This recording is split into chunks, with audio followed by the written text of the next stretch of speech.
الحمد لله نحمده ونستعين به ونستغفره ونعوذ بالله من شرور أنفسنا ومن سيئات أعمالنا من يهد الله فهو المهتد ومن يضلل فلن تجد له وليا مرشدا أشهد أن لا إله إلا الله وحده لا شريك له وأشهد أن نبينا محمدا عبده ورسوله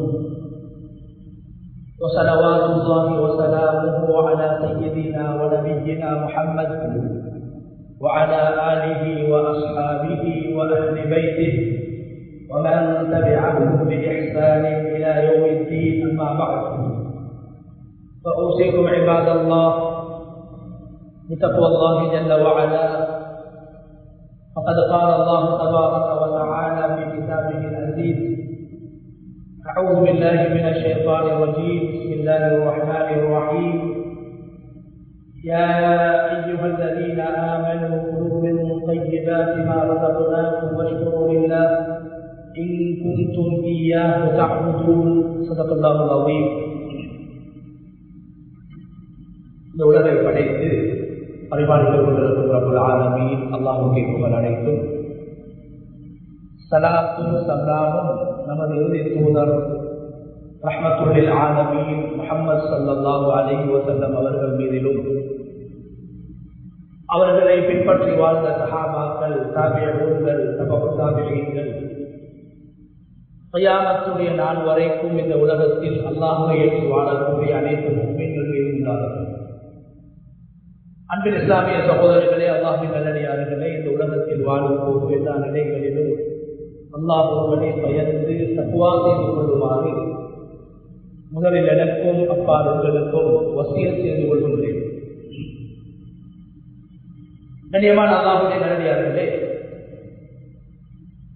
அல்லாஹ் தஆலா இந்த உலகத்தில் மனிதர்களுக்கு பல்வேறுபட்ட பாக்கியங்களை, நிஅமத்துக்களை, அருட்கொடைகளை அல்லாஹ் வழங்கி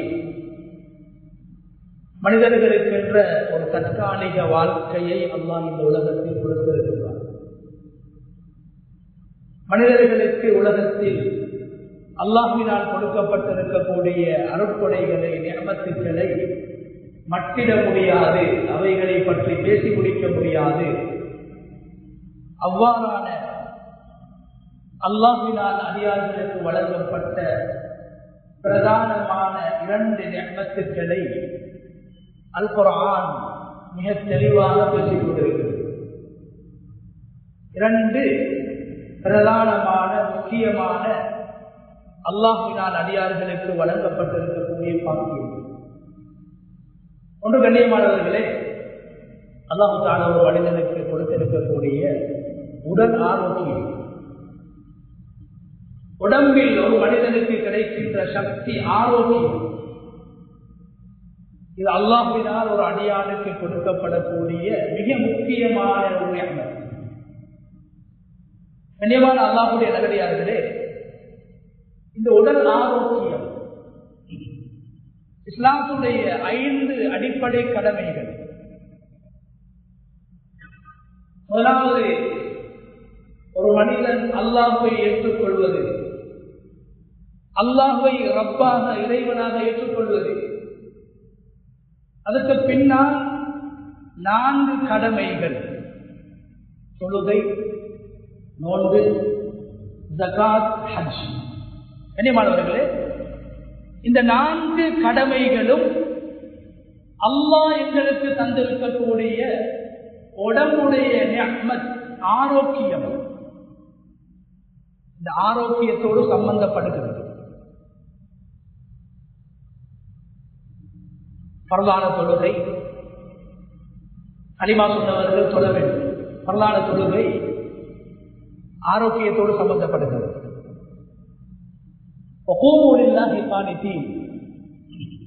சக்தி உள்ளவர்கள் பரலான தொழுகையை நின்ற நிலைமையில் நிலைநாட்ட வேண்டும். காலில் வருத்தம் ஏற்படுகின்ற போது அல்லது ஏதாவது ஒரு நோய் ஏற்படுகின்ற போது, காலுடைய செயல்பாட்டில் ஒரு பலகீனம் ஏற்படுகின்ற போது எங்களால் நிற்க முடியாது, அமர்ந்து கொண்டுதான் நாங்கள் தொழுகிறோம். தொழுகையை கூட பரிபூரணமாக அந்த தொழுகையின் நன்மையை நாங்கள் பெற வேண்டுமாக இருந்தால் நின்று கொண்டு தொழ வேண்டும். நின்று கொண்டு தொழுவதற்கு காலுடைய ஆரோக்கியம் மிக பிரதானமானது. காலுக்கு அல்லாஹ் தந்திருக்கக்கூடிய அந்த சக்தி பிரதானமானது. இரண்டாவது கண்ணியமானவர்களே, நோன்பு. நோன்பு பிடிப்பதற்கும் குர்ஆன் சொல்கிறது, நோன்பு பிடிப்பதற்கான அடிப்படையான நிபந்தனைகளில் ஒன்று அந்த பசியை தாங்குவதற்கு, தாகத்தை தாங்குவதற்கான சக்தி அவருக்கு இருக்க வேண்டும். நோன்புக்கும் உடல் ஆரோக்கியம் தேவைப்படுகிறது.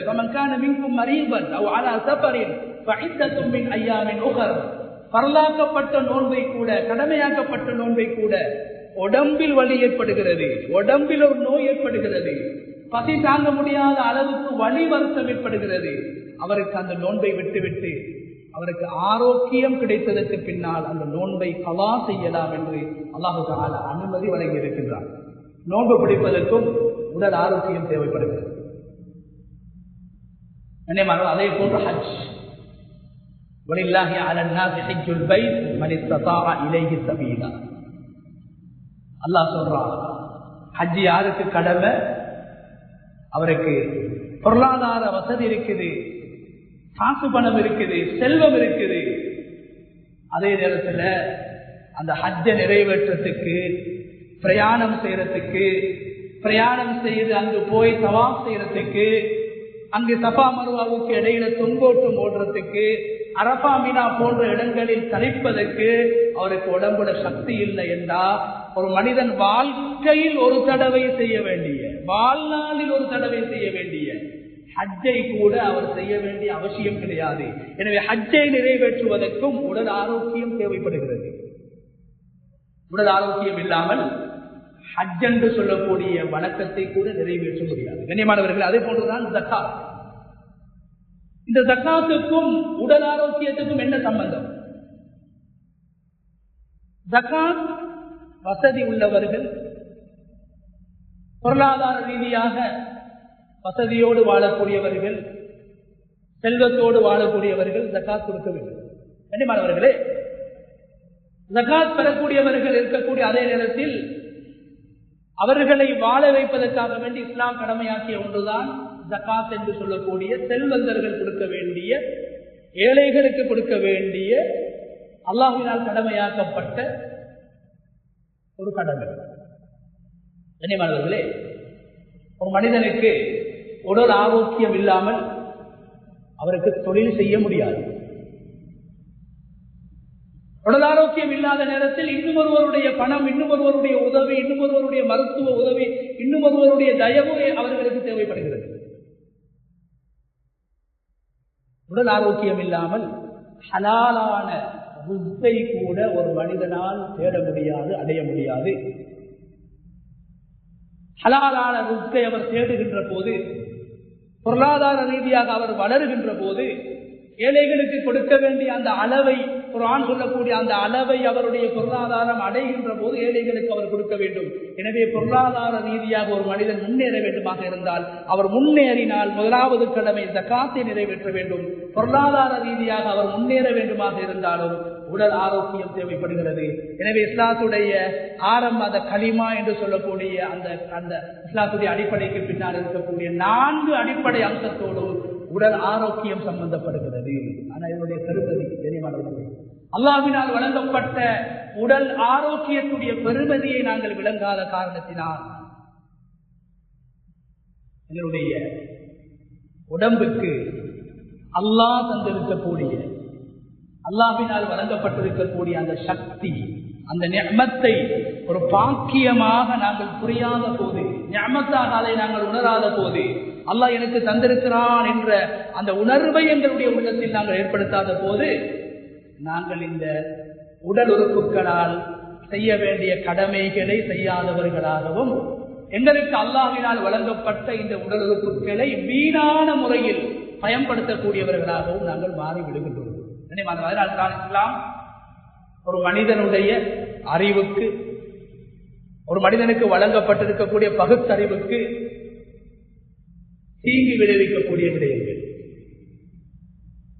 ஒரு மனிதனுடைய உடல் ஆரோக்கியத்துக்கு தீங்கு விளைவிக்கக்கூடிய விடயங்களை இஸ்லாம் தடுத்திருக்கிறது, ஹராமாக ஆக்கியிருக்கிறது. உலகத்தில் அல்லாஹ் ஹலாலை அதிகமாக படைத்திருக்கிறான். ஹலால் அதிகமானது. பல பேர்கள் சொல்வார்கள் இஸ்லாம் என்ன எல்லாத்தையும் தடுத்திருக்குது, எல்லாத்தையும் ஹராமாக்கி இருக்கிறது. கண்ணியமானது அப்படி கிடையாது. ஹலால் அதிகமானது. உலகத்தில் ஹலால் தான் அதிகமானது. அனுமதிக்கப்பட்டவைகள், அல்லாஹ்வினால் அனுமதிக்கப்பட்டவைகள் ஏராளம், தடுக்கப்பட்டவைகள் ஒரு சில விடயங்கள். அல்லாஹ் சொல்கிறான், இந்த பூமியில் இருக்கக்கூடிய அனைத்தும் உங்களுக்கு பயனளிக்கக்கூடியதாக நாங்கள் படைத்திருக்கின்றோம். ஆனால் ஒரு சில விடயங்களை மனிதர்களை சோதிப்பதற்காக வேண்டி, அதே நேரத்தில் மனிதனுக்கு ஆபத்தை ஏற்படுத்தக்கூடிய விடயங்களை, மனிதனுடைய உயிருக்கு, மனிதனுடைய மானத்துக்கு, மனிதனுடைய பகுத்தறிவுக்கு, மனிதனுடைய செல்வத்துக்கு, மனிதனுடைய குடும்ப வாழ்வுக்கு, ஒரு மனிதனுடைய சமூக வாழ்வுக்கு பாதகமாக தீங்கு விளைவிக்கக்கூடிய விடயங்களை இஸ்லாம் தடுத்திருக்கிறது. நபி ஸல்லல்லாஹு அலைஹி வஸல்லம் அவர்கள் இந்த உலகத்துக்கு நபியாக ரசூலாக அனுப்பப்பட்ட நோக்கத்தை அல்லாஹ் குர்ஆனிலே குறிப்பிடுகின்ற போது யுஹில்லு லஹுமுத் தய்யிபாத் வ யுஹர்ரிமு அலைஹிமுல் கபாயிஸ், நபி ஸல்லல்லாஹு அலைஹி வஸல்லம் அவர்கள் மனிதர்களுக்கு பயனளிக்கக்கூடிய விடயங்களை, நல்ல விடயங்களை, நல்ல உணவுகளை, நல்ல போஷாக்குகளை, நல்ல ரிஸ்குகளை, ஆகாரங்களை நபி ஸல்லல்லாஹு அலைஹி வஸல்லம் அவர்கள் அனுமதித்தார்கள். ஒரு மனிதனை ஆபத்தின் பால் இட்டுச் செல்லக்கூடிய, அழிவின் பால் இட்டுச் செல்லக்கூடிய, ஒரு மனிதனை அழிக்கக்கூடிய, ஒரு மனிதனை அதல பாதாளத்துக்கு தள்ளக்கூடிய, ஒரு மனிதனுக்கு தீங்கு விளைவிக்கக்கூடிய விடயங்களை எல்லாம் நபிகள் நாயகம் ஸல்லல்லாஹு அலைஹி வஸல்லம் அவர்கள் ஹராமாக, தடையாக ஆக்கியிருக்கிறார்கள். கண்ணியமானவர்களே, அந்த அடிப்படையில் எங்களில் யாரும் அல்லாஹ்வினால் வழங்கப்பட்ட இந்த உடல் உறுப்புகள், உடல் உறுப்புகளுடைய சக்தி, இதை இன்னும் ஒருவருக்கு விற்பதை யாரும் விரும்ப மாட்டார். விற்பது தடை. ஒரு மனிதன் தன்னுடைய உடல் உறுப்பை இன்னும் ஒருவருக்கு விற்பனை செய்வதை அல்லாஹ் தடை செய்திருக்கிறான். ஏன்? இந்த உடல் உறுப்பு அல்லாஹ்வினால் இந்த உலகத்தில் வாழ்ந்து மறுமையை சம்பாதிப்பதற்காக வேண்டி அல்லாஹ்வினால் தரப்பட்டது. இது அல்லாஹ்வுக்கு சொந்தமானது. இதை யாரும் விற்பது கிடையாது. ஆனால் இந்த உடல் உறுப்புகளுடைய சக்தியை அழித்து நாசமாக்கக்கூடிய விடயங்களை பணம் கொடுத்து வாங்கி, அவைகளை பாவித்து அருந்தி உடலுக்கு கேடு விளைவிக்கக்கூடிய விடயங்களை பணம் கொடுத்து என்னுடைய இளைஞர்கள் வாங்கிக் கொண்டிருக்கிறார்கள். பகுத்தறிவை யாரும் விற்க மாட்டார்கள். பகுத்தறிவு இல்லாத ஒருவருக்கு என்னுடைய பகுத்தறிவை நான் கொடுக்கின்றேன், விற்கின்றேன், யாரும் விற்க மாட்டார்கள். ஆனால் அதே பகுத்தறிவை பாழாக்கக்கூடிய, இல்லாமலாக்கக்கூடிய, நான் யார் என்பதை மறக்கடிக்க செய்யக்கூடிய வஸ்துக்களை, குறிப்பாக போதை வஸ்துக்களை மனிதன் பணம் கொடுத்து வாங்குகின்றான். பணம் கொடுத்து வாங்கி அல்லாஹ்வினால் வழங்கப்பட்ட இஸ்லாமிய அடிப்படை இபாதத்துக்களோடு சம்பந்தப்படுகின்ற இபாதத்துக்களை நிறைவேற்றுவதற்கு அல்லாஹு தஆலா அடிப்படையாக வைத்திருக்கக்கூடிய மனித உடம்பில் இருக்கக்கூடிய இந்த சக்தியை, ஆரோக்கியத்தை அளிக்கக்கூடிய விடயங்களை பணம் கொடுத்து வாங்கிக் கொண்டிருக்கிறார்கள். கண்ணியமானவர்களே, ஆரோக்கியம் என்பது சாதாரணமான விடயம் கிடையாது. நபி ஸல்லல்லாஹு அலைஹி வஸல்லம் அவர்கள், நாம் எல்லோரும் தொழுகின்ற போது தொழுகையில் மிக பிரதானமான, அல்லாஹ்வுக்கு விருப்பமான ஒன்றுதான் சுஜூத். ஒரு ரக்காத்தில் ஒரு தடவை சூரத்துல் ஃபாத்திஹாவை ஓதுகிறோம், ஒரு தடவை தான் ருக்கூ செய்கின்றோம். ஆனால் சுஜூது மாத்திரம் இரண்டு தடவைகள் செய்யப்பட வேண்டும். தொழுகையின் உயிரே சுஜூது தான். நபி ஸல்லல்லாஹு அலைஹி வஸல்லம் அவர்கள் இரண்டு சுஜூதுகளுக்கு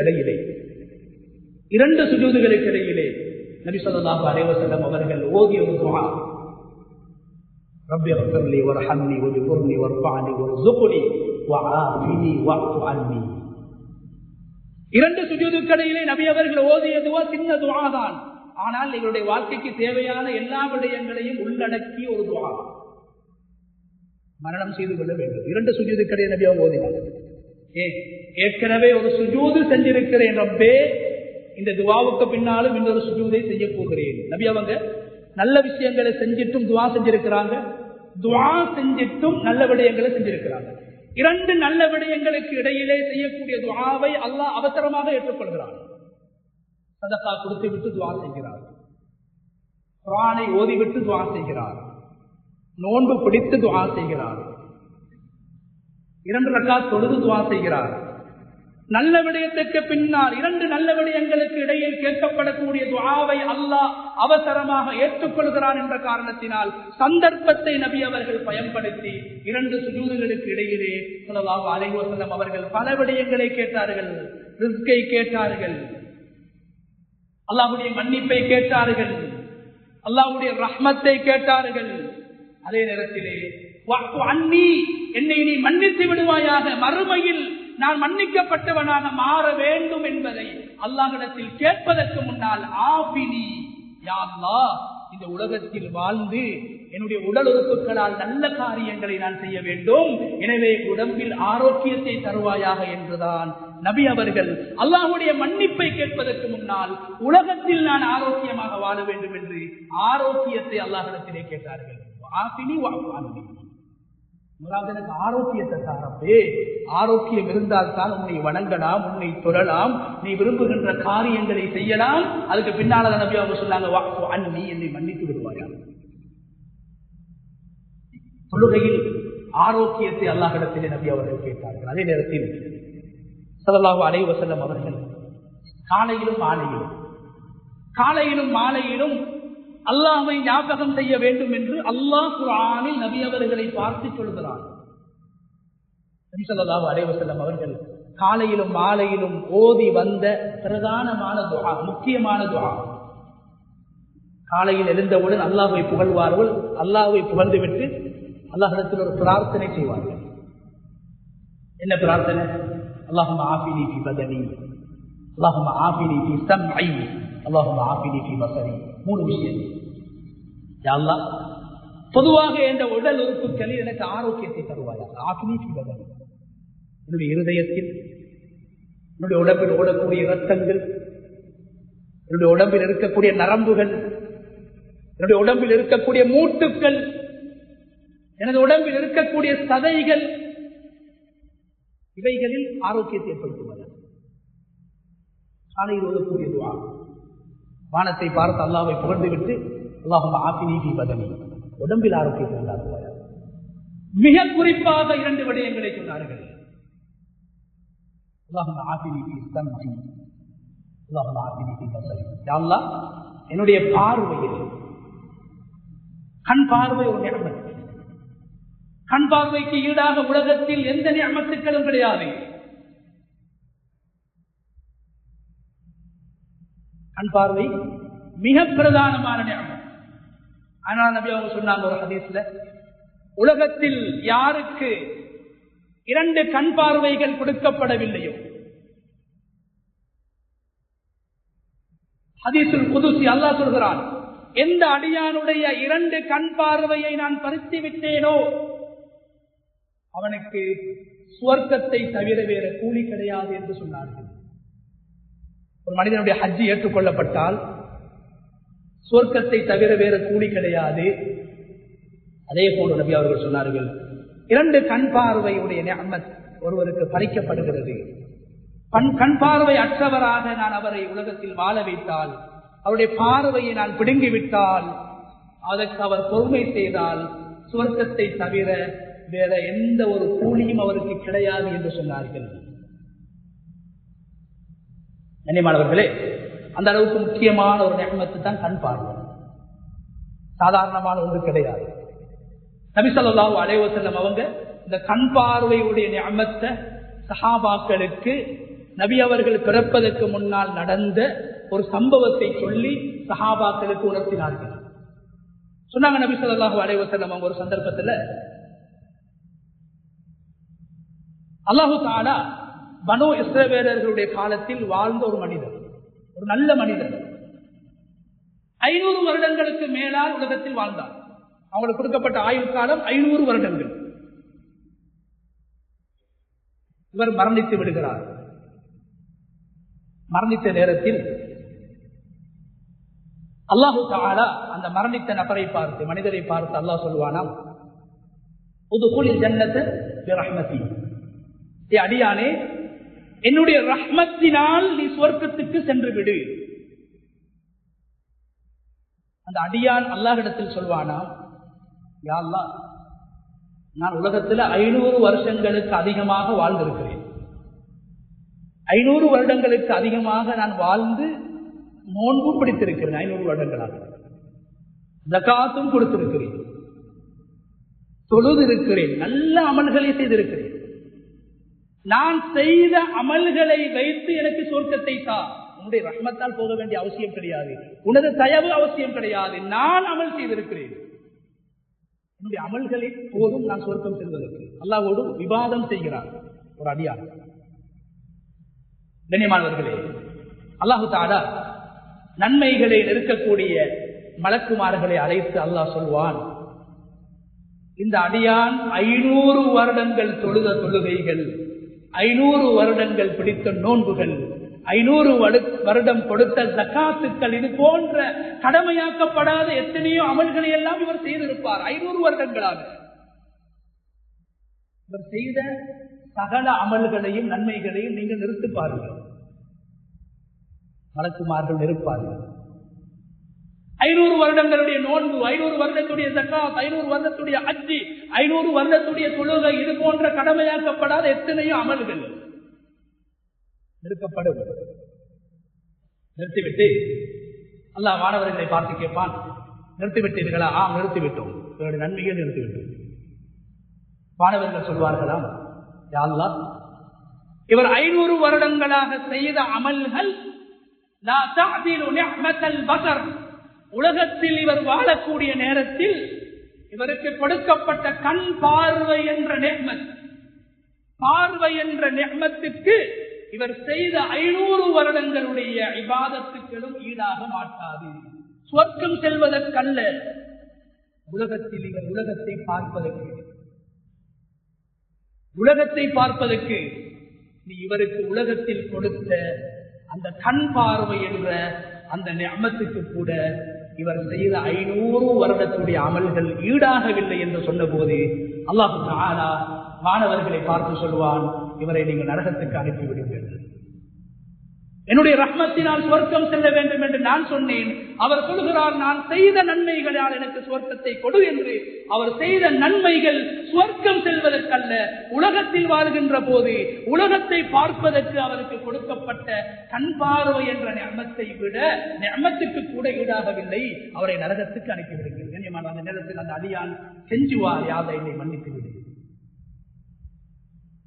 என்னுடைய அமலால் எனக்கு சொர்க்கம் செல்லலாம் என்று நினைத்தேன், இப்போது கண்டுகொண்டேன், உன்னுடைய அருள் இல்லாமல் என்னால் சொர்க்கம் செல்ல முடியாது, என்னை மன்னித்து விடுவாயாக என்று அல்லாஹ் அவரை மீண்டும் மன்னித்து சொர்க்கத்துக்கு அனுப்பி விடுகிறான். இந்த ஹதீஸை ஆதாரமாக வைத்து தன் உலமாக்கள் சொல்கிறார்கள், சில பேர்களை அல்லாஹ் உலகத்தில் வாழும் போது மன்னிப்பான், சில பேர்களை அல்லாஹ் கபரிலே மன்னிப்பான், சில பேர்களை அல்லாஹ் கேள்வி கணக்கூடிய நேரத்தில் மன்னிப்பான், சில பேர்களை அல்லாஹ் நீ நரகம் சென்று விடு என்று சொல்லி அவன் நரகத்தை நோக்கி செல்கின்ற போது அவனை அழைத்து அல்லாஹ் அவனை மன்னித்து சுவர்க்கத்துக்கு அனுப்புவான். அல்லாஹ்வுடைய ரஹ்மத் விசாலமானது. அவனுடைய ரஹ்மத் இல்லாமல் வெறுமனே எங்களுடைய அமல்களினால் சுவர்க்கத்தை அடைய முடியாது சகோதரர்களே. எனவே பார்வை என்ற நிஅமத் அல்லாஹ்வினால் வழங்கப்பட்ட மிக முக்கியமான நிஅமத். அதனால நபி அவங்க விசேஷமாக சொன்னார்கள், அல்லாஹும்ம மஸ்ஸிஅனி, அதாவது அல்லாஹும்ம ஆஃபினி ஃபீ பஸரி, யா அல்லாஹ் என்ற வாழ்க்கை என்ற செவிப்புலன்ல நீ ஆரோக்கியத்தை உண்டாக்கு,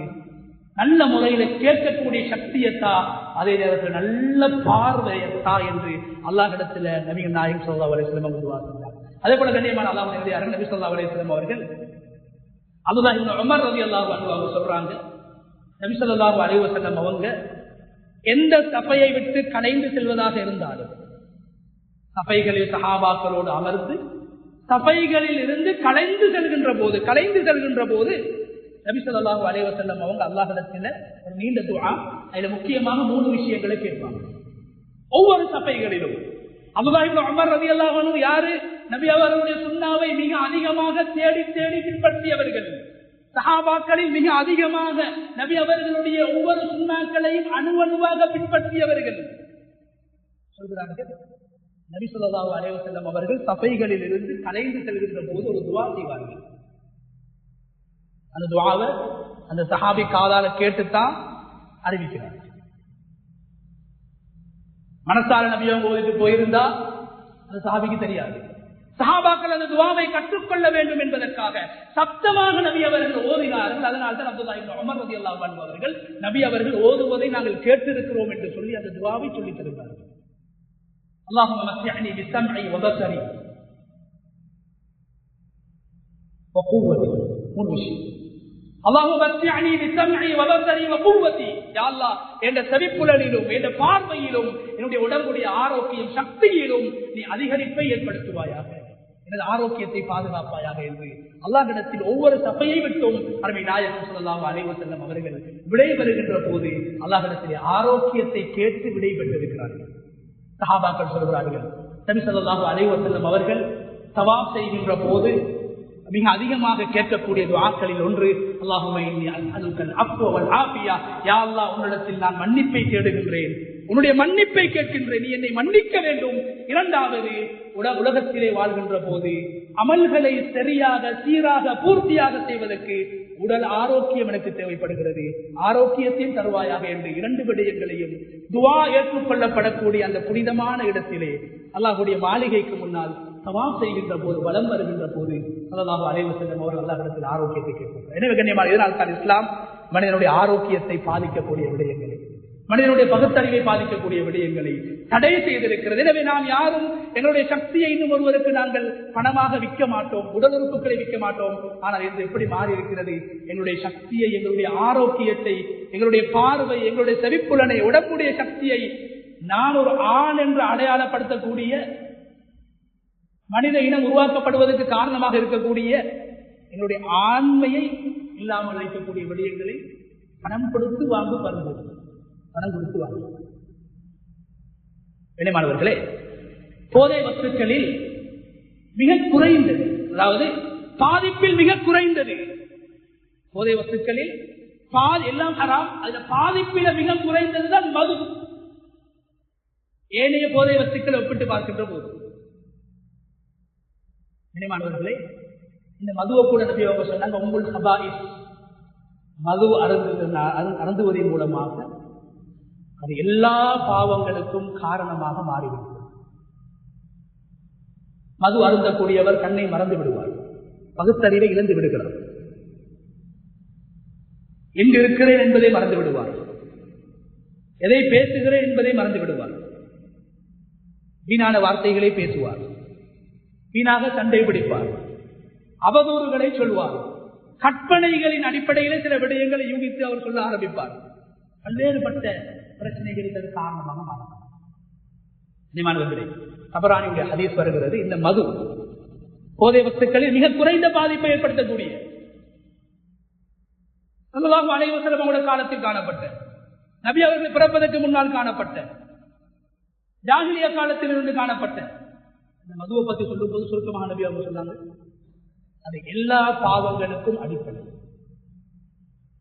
அதை யாரு உற்பத்தி செய்வார்களோ, யார் அதை தயாரிப்பதற்கு உதவியாக இருப்பார்களோ, யார் அதை விற்பதற்கு உதவியாக இருப்பார்களோ, விற்பவர்களுக்கு உதவி செய்வார்களோ, இவர்கள் எல்லோரையும் அல்லாஹ் சபித்து விடுவானாக என்று ஸல்லல்லாஹு அலைஹி வஸல்லம் அவர்கள் சபித்தார்கள். அதே நேரத்தில் சொன்னார்கள், யார் ஒரு மிடர் மருந்து, அதாவது மதுபானம் மருந்துவார்கள், ஒரு மிடர் மதுபானம் மருந்துவார்களோ அவர்கள் 3 நாளைக்கு செய்யக்கூடிய மதுவை விட்டும் அவர்கள் தெரிந்ததற்கு பின்னால், போதையிலிருந்து வெளியே வந்ததற்கு பின்னாலும் அவர்கள் ஒரு மிடர் அருந்தினால் அவர்கள் செய்யக்கூடிய 3 நாட்களுடைய எந்த பரலான அமல்களும் எந்த சுன்னத்தான அமல்களையும் அல்லாஹ் ஏற்றுக்கொள்ள மாட்டார்.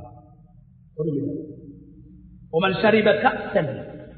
இரண்டாவது சொன்னாங்க ஸல்லல்லாஹு அலைஹி வஸல்லம், யாரு ஒரு கிளாஸ் மது அருந்துவார்களோ அவர்கள் அல்லாஹு தஆலா அவர்கள் செய்யக்கூடிய 40 நாட்களுடைய பரலான சுன்னத்தான எந்த அமலையும் அல்லாஹ் ஏற்றுக்கொள்ள மாட்டார். அந்த அளவுக்கு அல்லாஹ்வுடைய ரஹ்மத்தை விட்டும் தூரமாக்கக்கூடிய ஒன்றுதான் இந்த மதுபானம். கனிமானவர்களே, ஜாகிலியா காலத்துல சர்வசாதாரணமாக மது அருந்தக்கூடியவர்கள் இருந்தார்கள், அனுமதிக்கப்பட்டிருந்தது. இஸ்லாம் தடுக்கவில்லை. ஜாகிலியா காலத்திலே கட்டம் கட்டமாக இஸ்லாம் தடுத்தது. அதுக்கு முன்னால் அனுமதிக்கப்பட்டிருந்தது. ஆனால் அனுமதிக்கப்பட்ட காலத்தில் கூட ஒரு சில பேர்கள் மது அருந்தவில்லை. அது உடலுக்கு கேடு, குடும்பத்தை பிரித்துவிடும், குடும்பத்துக்கு கேவலத்தை உண்டாக்கும், குடும்பத்தில் இருக்கக்கூடியவர்களை இழிவுபடுத்தக்கூடியதாக, மனிதர்களால் புறக்கணிக்கப்படக்கூடியவராக, அல்லாஹ்வுடைய ரஹ்மத்தை விட்டும் தூரமாக்கப்பட்ட அவர் அடியார்களை விட்டும் தூரமாக்கப்பட்டவராக மாறிவிடுவார். அபூபக்கர் ரலியல்லாஹு அன்ஹு அவர்கள் ஜாகிலியா காலத்திலும் மது அருந்தியது கிடையாது. சஹாபாக்கள் கேட்டார்களா, ஜாகிலியா காலத்தில் மது அருந்துவதற்கு அனுமதி இருந்த போது ஏன் நீங்கள் மது அருந்தவில்லை? சொன்னார்களா, அஹ்பபு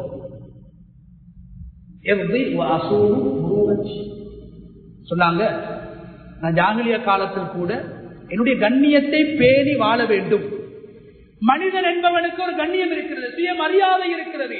நான் மனிதனாக வாழ வேண்டும், என் மானத்தை காக்க வேண்டும் என்பதற்காகத்தான் அனுமதி இருந்தும் மது அருந்தவில்லை. மது அருந்தினால் என் கண்ணியத்தை நான் இழந்து விடுவேன். இந்த நேரத்தில் நான் மறைக்க வேண்டிய அவுரத்துக்கள் கூட வெளிப்பட்டு ஒரு மிருகத்தை போன்று விரட்டுவதை போன்று என்னை மக்கள் விரட்டி விடுவார்கள். நான் மனிதனாக வாழ வேண்டும், என் மானத்தை காத்து வாழ வேண்டும். அதனால் தான் நான் ஜாகிலியா காலத்தில் மது அருந்தவில்லை என்று சொன்னார். இன்னும் ஒரு சஹாபி சொல்கிறார்கள், நான் ஜாகிலியா காலத்தில் மது அருந்துவதற்கு அனுமதிக்கப்பட்ட நேரத்தில் மது அருந்தினேன். மது அருந்திய நேரத்தில் எனது பகுத்தறிவை நான் இழந்து விட்டேன். என்னுடைய மகளோடு, நான் பெற்ற என்னுடைய மகளோடு நான் தப்பாக நடப்பதற்கு முயற்சி செய்தேன். எனக்கு தெரியாது, போதையில் இருந்தேன். போதை தெளிந்ததற்கு பின்னால் என்னுடைய மகள், நான் காபிராக இருந்த நேரத்தில் சொன்னால், தந்தை அவர்களே, நேற்று இரவு நீங்கள் மது அருந்திவிட்டு என்னோடு தப்பாக நடப்பதற்கு நீங்கள் முயற்சி செய்தீர்கள். நான் உணர்ந்தேன், மது அருந்திய நிலைமையில் நான் மிருகத்தை விடவும் மோசமானவனாக மாறிவிட்டேன். இஸ்லாம் மதுவை ஹராமாக்குவதற்கு முன்னால் எனக்கு நான் மதுவை ஹராமாக்கிக் கொண்டேன் என்று சஹாபி அவர்கள் சொன்னார்கள். இன்று அந்த சாராயம் என்று சொல்லக்கூடிய மதுபானத்தை விட பயங்கரமான என்னுடைய வாலிபர்களுடைய வாலிபத்தை பாழாக்கக்கூடிய, அவருடைய திருமண வாழ்வை பாழாக்கக்கூடிய, இன்று கண்ணியமானவர்களே, காதி கோர்ட்டுகளிலே கணவன் போதை வஸ்துக்களோடு தொடர்பு பட்டிருந்தால் அவர்களுக்கு ஒரு அனுமதி கொடுக்கப்பட்டிருக்கிறது. ஒரே அடியாக முதலாவது அமர்விலே விவாகரத்து பசத் செய்வதற்கு அனுமதி இருக்கிறது. ஏனைய பிரச்சனைகள் இருந்தால் ஒற்றுமை, ஐக்கியம், அவர்களுக்கு மத்தியில் ஒற்றுமை ஏற்படுத்துறது, குடும்பத்தை கூப்பிட்டு பேசுறது, இதை செய்வாங்க.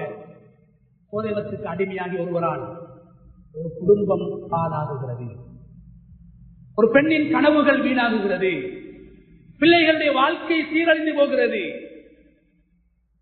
பிள்ளைகளை சமூகம் கேவலமாக பார்க்கக்கூடிய ஒரு நிலைமை ஏற்படுகிறது. இவைகளை கருத்தில் கொண்டு அதை ஆரம்பத்திலிருந்து அதற்கான முடிவை காண்கிறார்கள். கண்ணியமானவர்களே, தன்னுடைய வாலிபத்தை இழந்து விடுகிறார்கள். அதே நேரத்தில் அல்லாஹ்வினால் வழங்கப்பட்ட ஆரோக்கியத்தை இழந்து விடுகிறார்கள். திருமணத்துக்கு பின்னால் சந்தோஷமாக வாழ வேண்டிய அவருடைய அந்த சாம்பத்திய உறவில் அது பாதிப்பை உண்டாக்குகிறது. சில நேரத்தில் பிள்ளைகள், குழந்தைகள் அவர்களுக்கு கிடைத்தால் குறையுள்ள குழந்தைகள் உருவாக்கப்படுவதற்கு காரணமாக இந்த போதை வஸ்துக்கள் காரணமாக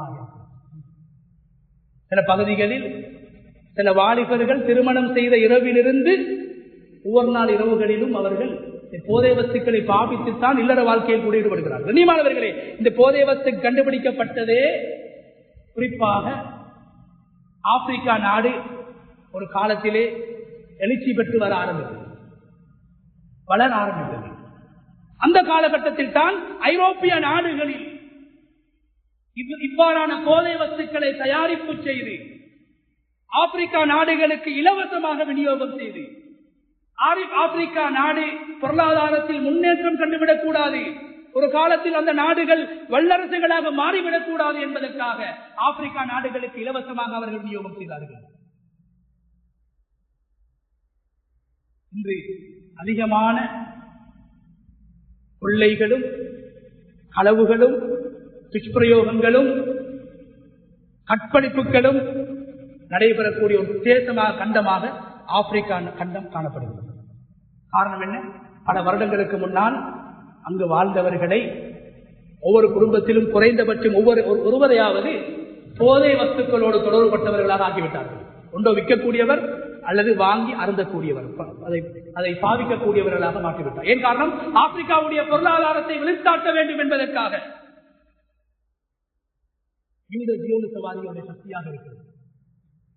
யூதர்கள் போதை வஸ்துக்களை பாவிக்க மாட்டார்கள், அவர்கள் அருந்துவது கிடையாது. ஆனால் போதை வஸ்துக்களை தயாரிக்கக்கூடிய மாஃபியாக்களுக்கு அவர்கள் தான் என்று உதவி செய்து கொண்டிருக்கிறார்கள். அவர்களுடைய நாட்டிலே அதை தடை செய்து ஆப்பிரிக்கா போன்ற நாடு வறிய நாடுகளுக்கு அவைகளை அனுப்பி அந்த நாட்டுடைய பொருளாதாரத்தை விழுத்தாட்ட வேண்டும் என்ற நோக்கத்தில், அந்த நாட்டுடைய ஜனப்பெருக்கத்தை அழிக்க வேண்டும் என்ற நோக்கத்தில், ஆண்மையற்ற வாலிபர்களை உருவாக்க வேண்டும் என்ற நோக்கத்தில் அந்த போதை வஸ்துக்கள் அடிப்படையிலே உலகத்தில் விநியோகம் செய்யப்படுகிறது. ஆனால் இன்று போதை வஸ்துக்களில், போதை வஸ்தை பாவனையில் மிகவும் முன்னிலையில் இருக்கக்கூடிய 3 நாடுகளை நாங்கள் எடுத்துக்கொண்டால் அந்த 3 நாடு இஸ்லாமிய நாடுகள். முதலாவது இடத்தில் அல்பேனியா, அரபில் அல்பானியா என்று சொல்வார்கள். அல்பேனியா ஒவ்வொரு வீட்டிலும் ஒவ்வொரு இளைஞனும் இவ்வாறான போதை வஸ்துக்களுக்கு அடிமையாகி அந்த நாடு நாசமாக இருக்கிறது. இரண்டாவது லெபனான், அரபு உலக நாடு, இஸ்லாமிய நாடு, போதை வஸ்து உச்சத்தை அடைந்திருக்கிறது. பாவனையில், உற்பத்தியில் அல்ல, பாவனையில். உற்பத்தியில் ஆசியா நாடுகள், அதே போன்று ஐரோப்பிய நாடுகள் இருக்கின்றன. பாவனையில் ஆப்பிரிக்காவையும் மிஞ்சி அல்பேனியா, லெபனான், இப்போது 3வது இடத்தில், காலப்போக்கில் 1வது இடத்தை அடைவதற்கு வாய்ப்பு இருக்கிறது மலேசியா. எங்களுடைய நாட்டுக்கு அதிகமான போதை வஸ்துக்கள் வருவது மலேசியாவின் ஊடாக. சில பகுதிகளில் முஸ்லிம்கள் தான் ஏஜென்ட்டுகளாக செயல்படுகிறார்கள். தொழிலுக்காக மலேசியாவுக்கு போய் பார்ட் டைம் தொழில் என்ற பேரில் கெட்ட சூழலில் மாட்டி மலேசியா இளைஞர்களோடு தொடர்புபட்டு, முஸ்லீம்களோடு தொடர்புபட்டு மலேசியாவில் ஒவ்வொரு வீட்டிலும் ஒவ்வொரு வீதம் போதை வஸ்துக்கு அடிமையாக இருக்கிறார்கள். இஸ்லாமிய நாடு மலேசியாவில் இருந்துதான் இலங்கை, இந்தியா போன்ற நாடுகளுக்கு இந்த போதை வஸ்துக்கள் கடத்தல் செய்யப்படுகிறது. கண்ணியமானவர்களே, எனவே எங்களுடைய ஊர்களை எல்லாம் பாதுகாக்க வேண்டும். வளர்ந்து வரக்கூடிய நாடுகளில் இன்று ஒரு மிகப்பெரிய அவசரமாக இளைஞர்கள் செல்வந்தர்களாக மாற வேண்டும், ஆடம்பர வாழ்க்கை வர வேண்டும். உலகத்தின் ஆசையை மாத்திரம் பிள்ளைகளுக்கு கொடுத்து நாங்கள் வளர்த்தோம் என்றால் அந்த பிள்ளைகள் எதிர்காலத்தில் அவசரமாக நான் செல்வந்தனாக வேண்டும் என்ற அடிப்படையில் எப்படி அவர்கள் சம்பாதிக்க வேண்டும் என்று இஸ்லாம் காட்டிக் கொடுத்ததோ அந்த முறைகளை தாண்டி அவசரமாக நாம் செல்வந்தனாக வேண்டும். போதை வஸ்து பாவிப்பது கிடையாது, ஆனால் வியாபாரம் நண்பர்களுக்கு இலவசமாக கொடுத்து விடுவார். இந்த அதிகமாக இலங்கையை பொறுத்த மட்டிலே பாரமான வேலை செய்யக்கூடியவர்கள், பாரமாக வேலை செய்யக்கூடிய எத்தனையோ நல்லவர்கள் இந்த போதை வஸ்துக்கு அடிமையாகிவிட்டார்கள். ஏன் அதை விநியோகம் செய்யக்கூடிய என்ன சொல்லுவான், இதை அடிச்சா என்றால் அவனுக்கு எவ்வளவு பாரம் தூக்கி, அல்லது பாரம் தூக்கி வருத்தத்தோட வரக்கூடியவனை கொடுத்து என்ன சொல்லுவான், இதை அடிச்சா என்ற உனக்கு வருத்தம் என்ன. கல்யாணம் முடிக்க இருக்கக்கூடிய பொடியமார பார்த்து என்ன சொல்றது, இதை குடிச்சா என்ற நல்ல ஆண்மை, நல்ல சக்தி கிடைக்கும். இப்படி சொல்லி சில இளைஞர்கள் திருமணம் செய்து தானும் இந்த போதை வஸ்துக்கு அடிமையாகி 20-25 வருடமாக பக்குவமாக வாழ்ந்த தனக்கு மனைவியாக வந்த பெண்ணுக்கு பழக்கி இருக்கிறார். ஒரு காலம் இருந்தது, தொழில் இல்லாதவர்கள், வேலை இல்லாதவர்கள், வேலை கிடைக்காதவர்கள், மன ரீதியாக பாதிக்கப்பட்டவர்கள் தான் இந்த போதை வஸ்துக்களுக்கு அடிமையாகி கொண்டு எப்படி மாறுகிறது. இந்த இலங்கையில அதிகமாக போதை வஸ்துக்களை பாவிப்பவர்கள் செல்வந்தர்களுடைய பிள்ளைகள். காசு இல்லாமையா போறாங்க, இல்ல காசை குடுப்பு சின்னத்துல உலகத்துடைய ஆசையை மட்டும் பிள்ளைகளுக்கு காட்டுறது. இப்ப அவனுக்கு ஆசை என்ன, நான் அவரை மாதிரி வாழணும், இவரை மாதிரி வாழணும், போதை வியாபாரம் செய்யக்கூடியவனாக மாறுறான். பிள்ளைகளோட தேவைக்கு அதிகமாக பிள்ளைகளோட காசு பழக்கம், காசை பெட்ரோலை கொடுத்து மிஞ்சின காசை வச்சு என்ன செய்யறன்னு தெரியா, கூட்டாளியோட போய் அங்கேயும் இங்கேயும் போய் அவன் இது மாதிரி வஸ்துக்களுக்கு அடிமையாக புதிய விஷயம், புதிய அனுபவங்களை வாழ்க்கையில் எடுத்துக்கொள்றான். கையில காசு இருக்குது, ஏதாவது ஒரு வழியில செலவழிக்கும். எனவே இந்த போதை வஸ்துக்கு எங்களுடைய இளைஞர்கள் அடிமையாகுவதற்கும் போதை வியாபாரத்தில் எங்களுடைய இளைஞர்கள் ஈடுபடுவதற்கும் பிரதானமான காரணம் பெற்றோர்களின் மூலமாக பிள்ளைகளுக்கு எதை கொடுக்கப்பட வேண்டுமோ அது கொடுக்கப்பட வேண்டும். உலக ஆசையை அளவு கடந்து உலகத்தை நேசிக்கக்கூடிய அந்த அளவை விட்டு அளவு கடந்து உலகத்தை நேசிக்கக்கூடியவர்களாக பெற்றோர்கள் பிள்ளைகளை மாற்றி விடுகிறார்கள். சின்ன வயசிலிருந்து காசை மட்டும் காற்று, மார்க்கத்தை காட்டல, நல்ல நல்ல உறவுகளை காட்டிக் கொடுக்கல, நல்ல விடயங்கள்ல எங்கட சக்தி எங்கட பணம் செலவழிக்கப்பட வேண்டும். சமூக பணிகளில் பிள்ளைகள் ஈடுபடுத்தப்படவில்லை. அனுமதிக்கப்பட்ட விளையாட்டுகளில் எங்களுடைய பிள்ளைகளை நாங்கள் ஈடுபடுத்தவில்லை. வீணாக கருவிகளுக்கு அடிமையாகி, வீடியோ கேம்களுக்கு அடிமையாகி, கம்ப்யூட்டருக்கு அடிமையாகி இரவில் முழிக்க வேண்டும் என்பதற்காக நன்றாக படித்தவர்கள், OL 9A எடுத்தவர்கள் கூட இன்று போதைக்கு அடிமையாகி இருக்கிறார்கள். தாயை கொலை செய்த முஸ்லிம்கள் இலங்கையில் இருக்கிறார்கள். இந்த போதை வசதிக்காக மகளோடு தப்பான உறவில் ஈடுபட்டு மகளின் மூலமாக குழந்தையை பெற்ற இளைஞர்கள், தந்தைமார்கள் எங்களுடைய நாட்டிலே இருக்கிறார்கள். போதை உண்மைகளை நாங்கள் கேள்விப்பட்டோம். ஒருவர் தனக்கு கிடைத்த குழந்தையை விற்பனை செய்து அதன் மூலமாக காசை பெற்று இந்த போதைக்கு அடிமையாகி அதை பாதிக்காமல் அவரால் இருக்க முடியாது. பெற்ற குழந்தையை விற்று காசை பெற்று அந்த போதை வசதி எடுத்து பாவித்திருக்கிறார். இணையமானவர்களே, மனிதனை மிருகமாக ஆக்கக்கூடிய, மனிதனுடைய உடம்பில் இருக்கக்கூடிய நல்ல உணர்வுகளை பாழாக்கக்கூடிய, தன் தாயை பார்த்து தன்னை பெற்றெடுத்த தாயை ஒரு அந்நிய பெண்ணாக சித்தரித்து காட்டக்கூடிய இவ்வாறான போதை வஸ்துக்கள் சமூகத்தினை ஊடுருவிக் கொண்டிருக்கிறது.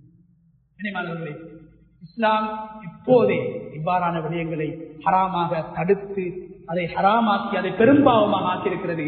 போதை வஸ்துக்களில் ஆக குறைந்த பாதிப்பை உண்டாக்கக்கூடிய மதுவை கூட இஸ்லாம் பெரும்பாவம் என்று சொன்னது. சொன்னாங்க ஸல்லல்லாஹு அலைஹி வஸல்லம், யார் உலகத்தில் மது அருந்துவார்களோ ஆக குறைந்த பாதிப்பை உண்டாக்கக்கூடிய, கொஞ்ச நேரம் தான் போது, நாள் கணக்கல்ல, அந்த மது அருந்தக்கூடியவர்களுக்கு கூட நபி அவங்க சொன்னாங்க, நாளை மறுமையில தீனத்துல் ஹபால், அவங்களுக்கு தீனத்துல் ஹபால் என்ற பானம் கொடுக்கப்படும். சஹாபாக்களுக்கு தெரியாது தீனத்துல் ஹபால் என்னன்னு தெரியாது. ஒரு புதிய ஒரு வார்த்தை. இன்னைக்கு இந்த புதிய புதிய போதை வஸ்துக்கள் வந்திருக்கு. நபி அவங்க சொன்னாங்க, ஒரு காலம் வரும், அந்த கியாமத்துடைய நாள் இருக்கும் போது இந்த மதுவை போதை ஏற்படுத்தக்கூடிய விடயங்களுக்கு வித்தியாசமான பெயர்களை வைத்துக் கொள்வார்கள். அதை பியர் என்று சொல்லுவாங்க. இன்னைக்கு எல்லாம் பாதுகாக்கணும். இஸ்லாமிய இளைஞர்கள் அவங்களோட பாட்டிக்கு முதலாவது கொண்டு வர பியர், பியரும் போதை ஏற்படுத்தக்கூடியது, பியரும் போதை வஸ்து, ஊக்க மருந்துகள். இந்த ஜிம் என்ற பேர்ல எங்களோட வாலிபர்கள் போய் கண்ட சக்தியை விட பாரமான வஸ்துக்கள் எல்லாம் கூட சொல்றான். பறந்து நின்று கொண்டு தொலைலால் உட்கார்ந்து இருக்கிறது. இவன் ஜிம்முக்கு போய் இவனுக்கு 50 கிலோ தான் தூக்கிடும், 150 கிலோ தூக்க முயற்சிக்கும்.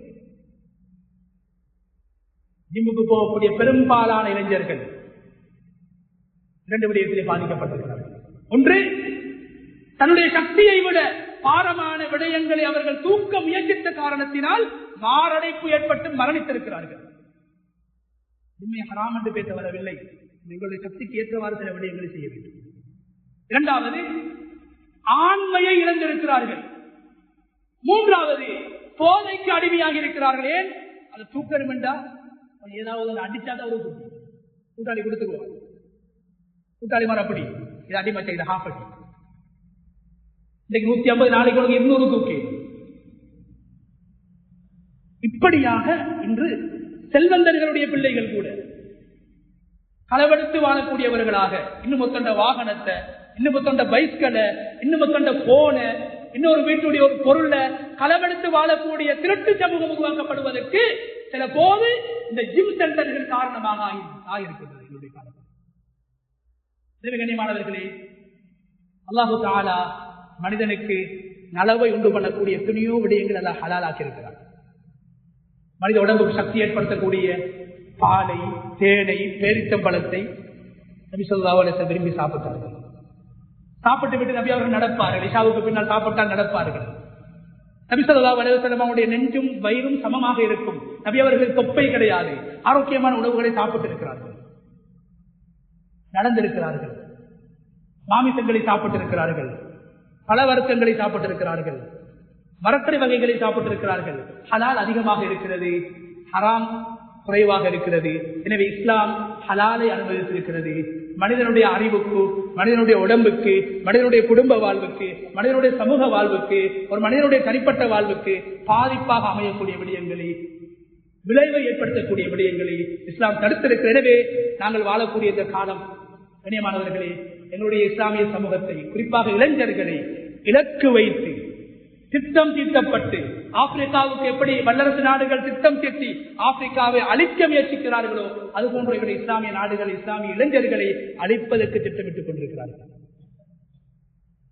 தடை செய்து, அவர்களுடைய நாட்டில் தடை செய்யப்பட்ட விடயங்களை வேறொரு நாட்டிலே அங்கீகரித்து அதை விநியோகம் செய்து என்னுடைய வாலிபர்களுடைய இளைஞர்களுடைய எதிர்காலத்தை நாட்டமாக்கிக் கொண்ட. எனவே கண்ணியமானவர்களே, அல்லாஹு தஆலா குர்ஆனில் சொல்வதை போல உங்களுடைய சகல பிரச்சனைகளுக்கும், உங்களுடைய வாழ்க்கையில் ஏற்படக்கூடிய எல்லா பிரச்சனைகளுக்கும் தீர்வு குர்ஆனிலும் நபி ஸல்லல்லாஹு அலைஹி வஸல்லம் அவருடைய சுன்னாவிலும் இருக்கிறது. எனவே மார்க்கப்பட்டுள்ள சிறுவர்கள் உருவாக்கப்பட வேண்டும், குர்ஆனுடைய அறிவுள்ள சிறுவர்கள் உருவாக்கப்பட வேண்டும்.